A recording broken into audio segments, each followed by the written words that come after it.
Exam की preparation को अगर हम मान के चलें, यहां पे हम शिद्दत मान के चलें, कितनी शिद्दत से मेहनत कर रहे हैं, और हम इसको मान के चलें, टाइम मान के चलें या जो भी मान के चलें, ठीक है। अगर हमने बहुत ही ज्यादा शिद्दत से मेहनत की है, बहुत ही ज्यादा शिद्दत से मेहनत की है ना, और कम टाइम के लिए ही मेहनत की है, हमारा एरिया क्या है, कम है, मतलब ठीक है, हमने टोटल शिद्दत और टाइम, जितनी शिद्दत से हमने मेहनत की और जितने टाइम के लिए मेहनत की, अगर हम इनको मल्टीप्लाई करेंगे तो टोटल मेहनत आ जाती है हमारी। मान लिया ये हमारी क्या है, मेहनत, मेहनत बराबर में शिद्दत, कितनी शिद्दत से हम मेहनत कर रहे हैं इनटू में टाइम है। तो अगर हमने बहुत शिद्दत से मेहनत की है, कम टाइम के लिए भी मेहनत की है, तो टोटल हमारा ये हो गया। अब इतना, अगर इतना शिद्दत से मेहनत करेंगे तो वो तो हमारा बर्बाद जाने ही जाना है। कुछ भी कर ले, अगर हम एक मिनिमम शिद्दत लेवल से काम करेंगे तो वो बर्बाद जाएगा ही जाएगा। इतनी शिद्दत वाला लेवल तो बर्बाद जाएगा ही जाएगा, ठीक है। तो ये हमारा पार्ट पूरा बर्बाद जाने ही जाना है, कुछ भी कर ले हम। अब अगर हमने कम शिद्दत से भी इतनी मेहनत, मेहनत बराबर कितना है, टोटल एरिया। अब हमने कम शिद्दत से मेहनत की, लेकिन हमने भी उतनी ही मेहनत की, हमने भी उतनी ही मेहनत की, लेकिन ज्यादा टाइम के लिए मेहनत की, तो होगा क्या हमारा, हम तो बोल रहे हैं यार उसने भी उतनी मेहनत की, हमने भी उतनी मेहनत की, और हमने तो ज्यादा टाइम के लिए मेहनत की, लेकिन उसने कम ही टाइम में बहुत ज्यादा शिद्दत से मेहनत की, उसका कुछ ही पार्ट लूज हुआ। लेकिन तुमने कम शिद्दत से मेहनत की तो तुम्हारा ज्यादा पार्ट लूज हो गया। और इफेक्टिव कौन हुआ, जिसने कम टाइम के लिए ही मेहनत की लेकिन बहुत ज्यादा शिद्दत से मेहनत की। तो बस सक्सेसफुल वही होता है, कम टाइम के लिए मेहनत करो लेकिन बहुत ज्यादा शिद्दत से करो, जिससे कि आपका जो अवेलेबल एनर्जी वाला पार्ट है, जो आपकी मेहनत का अवेलेबल पार्ट है, वो ज्यादा हो जाए। और अगर आपने कम मेहनत से मेहनत की, कम शिद्दत से मेहनत की, तो ज्यादा पार्ट आपका लूज हो गया। ज्यादा पार्ट लूज हो गया तो जिसने कम टाइम के लिए मेहनत की उससे भी आपका खराब रिजल्ट आ जाएगा, सिंपल। तो हम लोग बोलते रहते हैं भाई हमने बहुत मेहनत की, बहुत मेहनत की, बहुत टाइम तक मेहनत की, 3 साल लगा दिए, 4 साल लगा दिए, नहीं हो रहा है। क्यों, आपने शिद्दत लेवल को बढ़ाया नहीं ना। आप शिद्दत लेवल को एक बार बढ़ा दो, शिद्दत से मेहनत कर लो, तो ये कम ही टाइम में आपका काम हो जाएगा। इसलिए किसी लोगों को कभी कभी देखते हो ना कि इनका 1 साल में ही सिलेक्शन हो जाता है, कोई 4-5 साल लगा देता है, बस इसी का खेल है, शिद्दत का। हेलो दोस्तों, आज हम आए एक IAS 2000 के 20 मार्क्स के क्वेश्चन के साथ में, और इस क्वेश्चन के बाद आपका availability, available energy, unavailable energy, unavailability, इन सभी को लेकर के आपका कॉन्सेप्ट बिल्कुल थ्रू हो जाएगा। तो आपको कभी भी इनमें कोई भी डाउट नहीं रहेगा। तो चलिए इस क्वेश्चन को हम सॉल्व करते हैं, जिसके बाद आपके जो सबसे ज्यादा टफ टॉपिक है थर्मोडायनामिक्स का, वो आपका पूरा का पूरा डाउट क्लियर हो जाएगा। क्वेश्चन में दिया हुआ है, a heat source at 620 degree Celsius transfers heat at rate of 3000 kilojoule per minute to a system maintained at 287 degree Celsius. Heat sink is available at 27 degree Celsius. Assuming these temperatures to remain constant, find change in entropy of source, entropy production accompanying heat transfer, original available energy after heat transfer. Okay? So अभी हमें question में जो दिया हुआ है वो बहुत ही बेहतरीन क्वेश्चन है। अगर हमने ये क्वेश्चन समझ लिया, एक्चुअली में ये क्वेश्चन मैंने इसलिए लिया है क्योंकि इसमें आपका अवेलेबल एनर्जी, हमें पता ही नहीं होता है अवेलेबल एनर्जी है क्या, अवेलेबिलिटी है क्या, एंट्रोपी, ये जो टर्म्स है ना ये हमें बहुत ही ज्यादा डिफिकल्ट रखते हैं। एंट्रोपी जनरेशन, ये हो क्या रहा है, कैसे सिस्टम चेंज हो रहा है, अवेलेबल एनर्जी क्या है, अवेलेबिलिटी क्या है, अनअवेलेबल एनर्जी क्या है, ठीक है। तो इन सभी को समझने के लिए ये क्वेश्चन बहुत ही बेहतरीन है और हम इस क्वेश्चन से समझेंगे, ठीक है। तो सबसे पहले हमारा जो हीट सोर्स है वो कितने डिग्री सेल्सियस पर है, 627 डिग्री सेल्सियस पर। 627 को अगर हम कन्वर्ट करेंगे किसमें, केल्विन में, तो कितना हो जाएगा 900 केल्विन, ठीक है। 900 केल्विन से हमारा हीट ट्रांसफर हुआ किसको, सोर्स को। ये हमारा सोर्स है, सोर्स से किसको हुआ, सिस्टम को हुआ, ठीक है।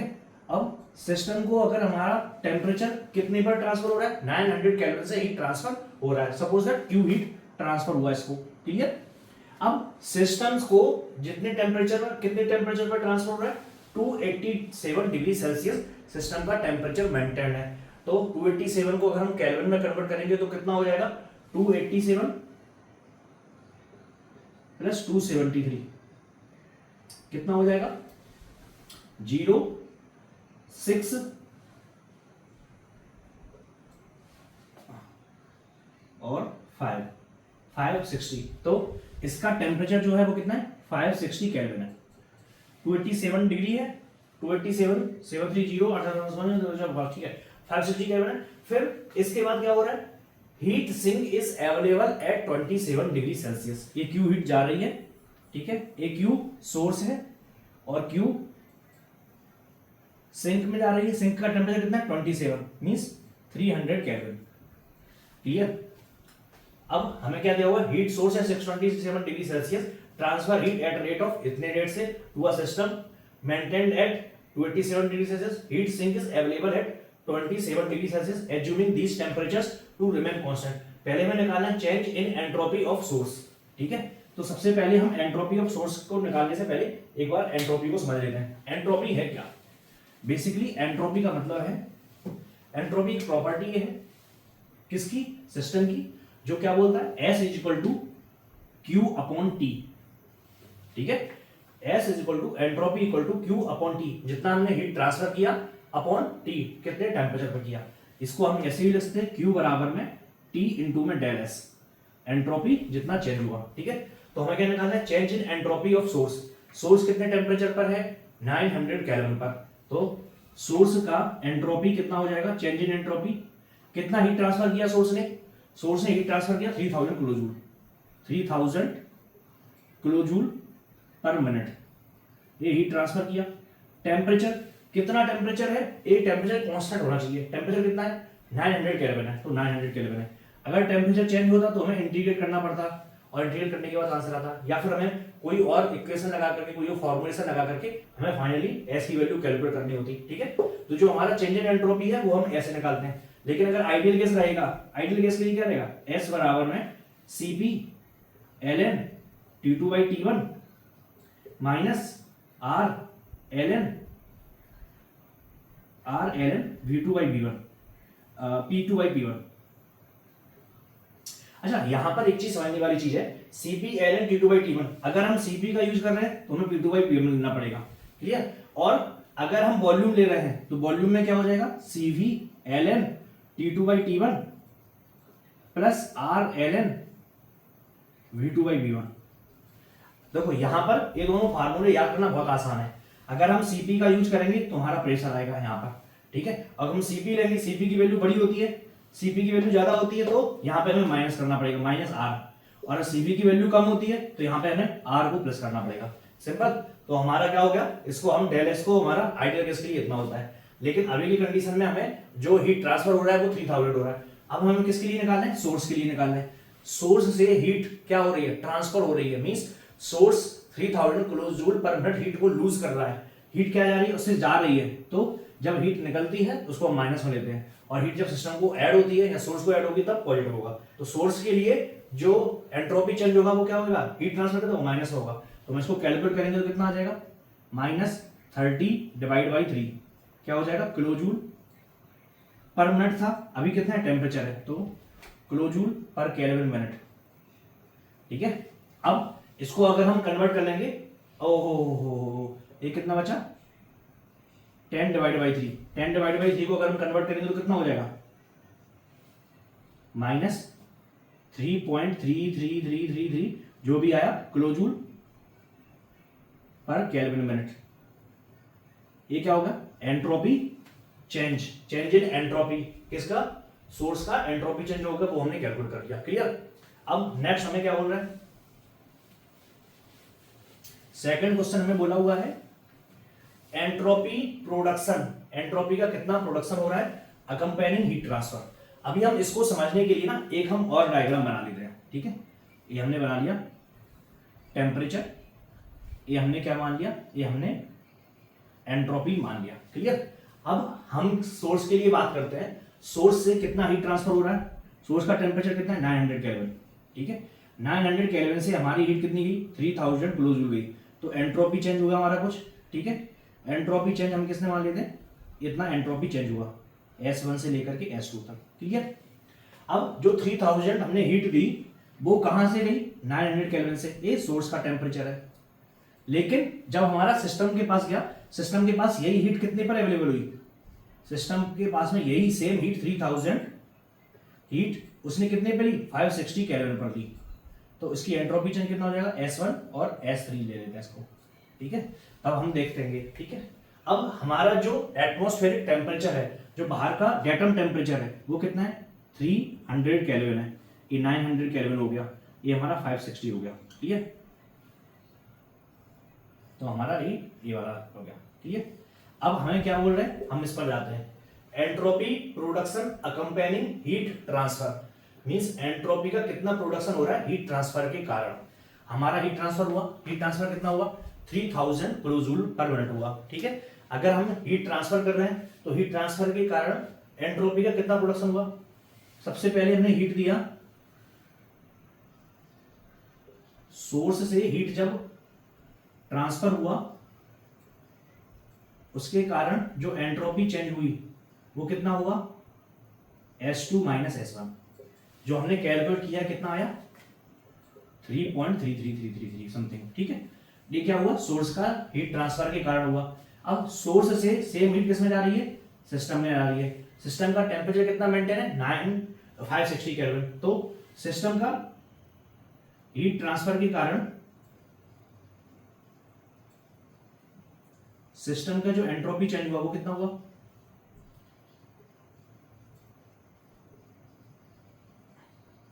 कितना होगा S3 माइनस S1 बराबर में यही सेम हीट है 3000 किलो जूल पर मिनट, और टेम्परेचर कितना है 560 केल्विन है सोर्स का।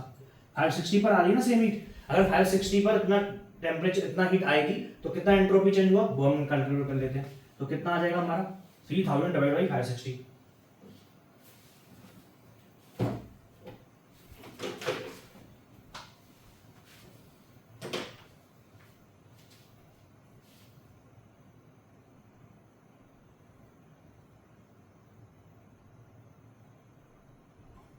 आंसर आ गया 5.357।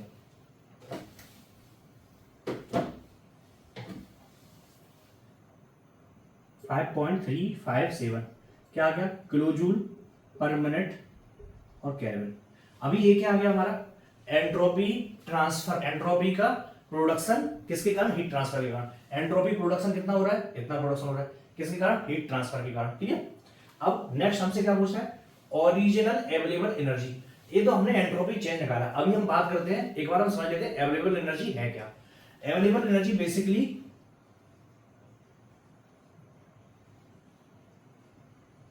अगर इसको हम सिंपल शब्दों में समझें, इसको हम ऐसे समझ सकते हैं, सपोज मैं कोई काम कर रहा हूं, लेकिन उसमें क्या होगा कुछ ना कुछ परसेंटेज मेरा काम बेस्ट जाएगा, है ना, कुछ ना कुछ 100% मेरा काम कुछ ना कुछ बेस्ट जाएगा, उसका कुछ परसेंट ही काम हमारी एनर्जी के लिए काम में आएगा, या कोई सक्सेसफुल हमें कोई आउटकम मिलेगा। सपोज हम कुछ खाना खा रहे हैं, कुछ एनर्जी हमारी बेस्ट होनी ही होनी है। ठीक है, तो हमारी कुछ एनर्जी बेस्ट होनी ही होनी है, कुछ हमें उस जो भी हम फूड खा रहे हैं उससे हमें एनर्जी मिलेगी, कुछ एनर्जी हमारी बेस्ट जानी है। सिंपल अवेलेबल एनर्जी का भी वही मतलब है। अगर हम कोई भी काम कर रहे हैं उसका कुछ पार्ट मेरा हमेशा वेस्ट जाना ही जाना है, उसको क्या बोलेंगे अनअवेलेबल पार्ट। ठीक है, तो हमारा अनअवेलेबल का होगा डेटम वाला कंडीशन है। ठीक है, डेटम कंडीशन क्या होती है, डेटम हम T0 से डिनोट करते हैं और P0 से डिनोट करते हैं।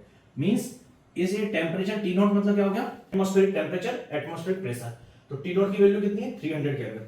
मींस हम कुछ भी कर लें इतना पार्ट हमारा बेस्ट जाना ही जाना है। कितना पार्ट बेस्ट जाएगा, हमने टोटल यहाँ पे TS डायग्राम में जो TS डायग्राम के अंदर में S को प्रोजेक्शन करते हुए एक्स एक्सिस पर जितना प्रोजेक्शन करते हुए कर्व हो रहा है, उस जितना भी एरिया होगा वो हमारा क्या होगा, वो हमारा टोटल हीट ट्रांसफर Q होता है। अगर हम इस कंडीशन की बात करें, सोर्स की बात करें, ये हमारा सोर्स है। ठीक है, सोर्स से हीट ट्रांसफर हुआ 3000, तो 3000 बराबर क्या हो जाएगा, ये पूरा 3000 बराबर हो जाएगा, पूरा एरिया 3000 किलो जूल के बराबर में। ठीक है, तो इसका मतलब क्या होगा T इंटू में S2 माइनस S1 हमारा टोटल एरिया हो गया। अब इस टोटल एरिया में हम कितना पार्ट हमें खो ही देना है, हम यूज कर ही नहीं पाएंगे कुछ भी कर लें, वो होता है हमारा ए वाला एरिया, क्योंकि डेटम वाला कौन सा ए है, बोलना ये है सिंपल कि डेटम के नीचे हम कुछ भी एनर्जी का यूज कर ही नहीं पाएंगे, ये हमारी वेस्ट जाना ही जाना है, इसको हम कुछ नहीं कर सकते हैं।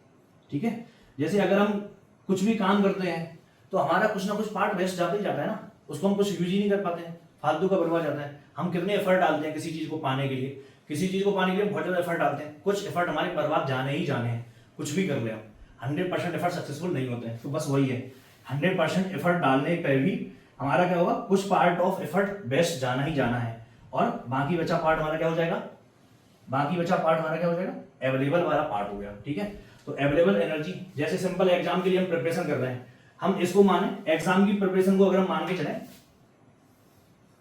यहां पे हम शिद्दत मान के चले, कितनी शिद्दत से मेहनत कर रहे हैं, और हम इसको मान के चले टाइम मान के चले या जो भी मान के चले। ठीक है, अगर हमने बहुत ही ज्यादा शिद्दत से मेहनत की है, बहुत ही ज्यादा शिद्दत से मेहनत की है ना, और कम टाइम के लिए ही मेहनत की है, हमारा एरिया क्या है, कम है, मतलब ठीक है, हमने टोटल शिद्दत और टाइम, जितनी शिद्दत से हमने मेहनत की और जितने टाइम के लिए मेहनत की, अगर हम इनको मल्टीप्लाई करेंगे तो टोटल मेहनत आ जाती है हमारी। मान लिया ये हमारी क्या है, मेहनत,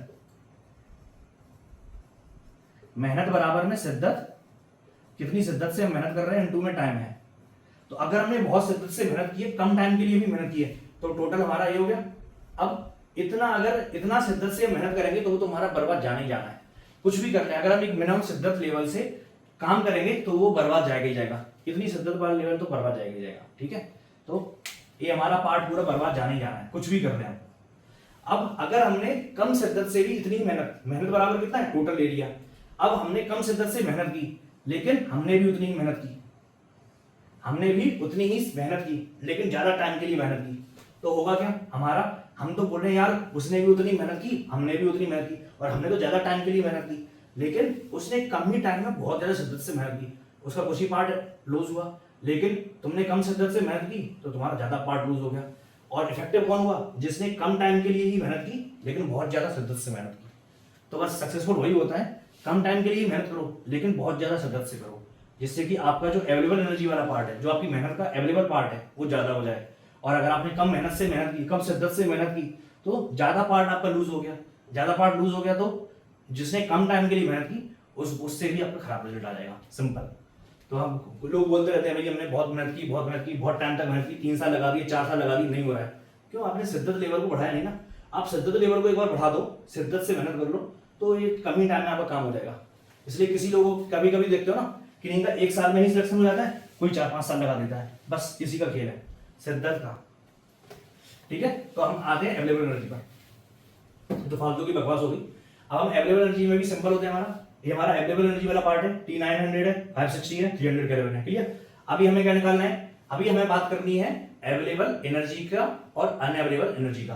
अगर हम केवल सोर्स के लिए ही बात करें, सोर्स से हीट ट्रांसफर हो रहा है कितना, 900 केल्विन, 900 केल्विन पर कितना हीट ट्रांसफर हो रहा है, 3000 किलोजूल पर मिनट, इतना हीट ट्रांसफर हो रहा है। जब हमारा इतना हीट ट्रांसफर हो रहा है तो इस हीट ट्रांसफर का कितना पार्ट हमारा अनअवेलेबल हो गया जैसे ही सोर्स से हीट निकला। ठीक है, सोर्स ने भैया बोला लो वही तुम ले जाओ, जितनी हीट ले जाओ, 3000 ले जाओ। अब भाई तुम 3000 दे तो रहे हो, लेकिन हमारे काम का है कितना, तो जैसे कोई गिफ्ट दे देता है ना, लो भाई तुम्हें गिफ्ट में बहुत बढ़िया सामान दे दिया, लेकिन हमारे काम भी नहीं है। तुम 50,000 की गिफ्ट दे रहे हो लेकिन वो काम की नहीं है हमारी, क्या करेंगे हम। तो बस इन्होंने गिफ्ट दे दी 3000 की, तो इसका कितना पार्ट हमारे लिए अनअवेलेबल हो गया, 3000 इनटू में ए वाला एरिया। अब 3000 के कारण कितना एंट्रोपी चेंज हुआ, डेल एस बराबर में 3000 अपॉन 900, यही हो गया।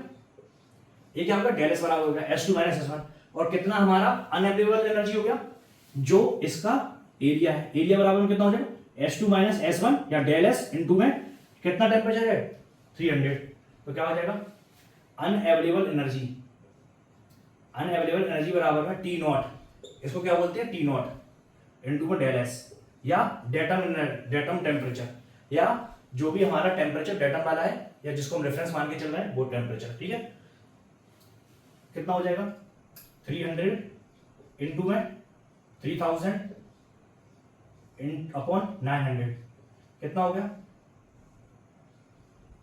अनअवेलेबल एनर्जी कितनी होगी 1000 किलोजूल पर मिनट, इतना हमारा अनअवेलेबल एनर्जी वाला पार्ट हो गया। ठीक है, अगर हमारा इतना अनअवेलेबल हो गया तो अवेलेबल कितना हो जाएगा, हम अनअवेलेबल को घटा देंगे, तो अवेलेबल एनर्जी बराबर में कितना हो गया, टोटल माइनस अनअवेलेबल एनर्जी वाला पार्ट, तो टोटल है कितना 3000 माइनस 1000 बराबर में कितना हो जाएगा 2000।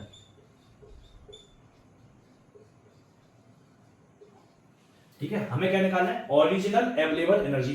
तो ओरिजिनल में सोर्स से जितना भी हमने हीट ट्रांसफर किया, हमने पहले ही बोल दिया भैया देखो हम 3000 दे तो रहे बताएं, लेकिन 1000 का 1000 का तुम यूज नहीं कर पाओगे, 1000 तुम्हारा बेकार बर्बाद जाएगा। जो भी तुम्हारे पास में अवेलेबल है, जो तुम्हारे हाथ में आ रहा है, वो कितना हो रहा है 2000 हो रहा है। इसको सिंपल बोलो, ये निर्मला ताई बैठी हुई है जो आपका टैक्स काट रही है, वो जैसी तुम्हें सैलरी मिली वहां निर्मला ताई आ गई और बोली भाई तुम्हारा ये पार्ट हमने ले लिया, खत्म है। तो बस निर्मला ताई ने टैक्स लगा दिया 1000 का। लो अब तुम्हें 1000 मिलना ही नहीं है, वो क्या है अनअवेलेबल एनर्जी को टैक्स समझो, इतना टैक्स लग ही जाना है तुम्हारे ऊपर। और जो एंट्रोपी अनअवेलेबल एनर्जी को टैक्स समझो, अवेलेबल एनर्जी को जो तुम्हारी इन हैंड सैलरी है उसको समझो, इन हैंड सैलरी जितनी भी मिल रही है, ठीक है, in hand salary available energy है, अनअवेलेबल एनर्जी तुम्हारा टैक्स है। और जो तुम्हें लोगों को खुश करना है, लोगों को बताना है, या लोगों के सामने तुम्हें अपना स्टेटस शो करना है, तो तुम क्या बताना है टोटल हमें इतना मिल रहा है भैया, हमें बहुत ज्यादा सैलरी मिल रही है, लेकिन काम की तो कुछ है ही नहीं ना, टैक्स में चली जा रही है सारी। ठीक है, तो हमारा थर्ड क्वेश्चन हो गया। नेक्स्ट क्या है available energy after heat transfer.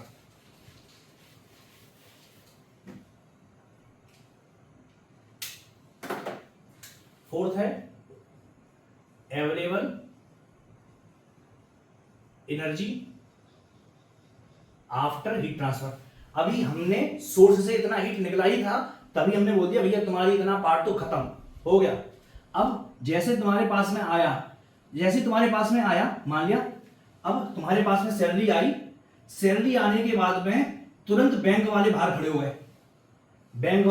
गए, ईएमआई वाले खड़े हो गए, तुमने फोन की ईएमआई ले रखी है, घर की ईएमआई ले रखी है, सबकी ईएमआई सब आ गए तुरंत लाइन से, भैया हमारी भी दे दो रुपया, हमें भी दे दो, तुमने हमसे कर्जा ले रखा है। और तुरंत तुम्हारा जो बचा हुआ पार्ट था टैक्स तो निर्मला ताई ले ही गई, और साथ में और भी लोग आ गए, बोले भैया हमें भी दे दो, तो वो भी तुम्हारा चला गया। तो अब तुम्हारा जो पार्ट है जो तुम्हारे इन हैंड में बची वो और ही कम बची, खत्म कहानी होगी। तो हम इसको और समझते हैं एक बार। अभी हमारा जो हीट ट्रांसफर हुआ वो कितना हुआ 3000 किलो जूल मिला, कितने टेम्परेचर पे मिला 560 केल्विन पर। ठीक है, तो जो एंट्रोपी जनरेशन कितना होगा इसके लिए S1 S3 माइनस S1 बराबर में कितना हो जाएगा 3000 अपॉन टेम्परेचर कितना है 560। ठीक है, ये क्या हो गया एंट्रोपी चेंज हो गया। अब अगर हम इसके लिए क्या निकालेंगे अनअवेलेबल एनर्जी निकालेंगे, तो अनअवेलेबल एनर्जी बराबर में क्या हो जाएगा जितना हमारा डेटम का टेम्परेचर है T0 इनटू में डेल S। तो T0 कितना है 300 इनटू में 3000 अपॉन 560। तो हमारे पास में कितना आ जाएगा टोटल, अगर हमने जैसे हीट ट्रांसफर कर दिया सिस्टम को, तब हमारे पास में कितना अवेलेबल एनर्जी है। तो कौन सा पार्ट अवेलेबल एनर्जी वाला है सिस्टम के लिए, ये वाला पार्ट, केवल ये वाला पार्ट हमारा क्या है अवेलेबल एनर्जी है। ठीक है, तो ये वाले पार्ट कितना हो जाएगा इसको कैलकुलेट कर लेते हैं।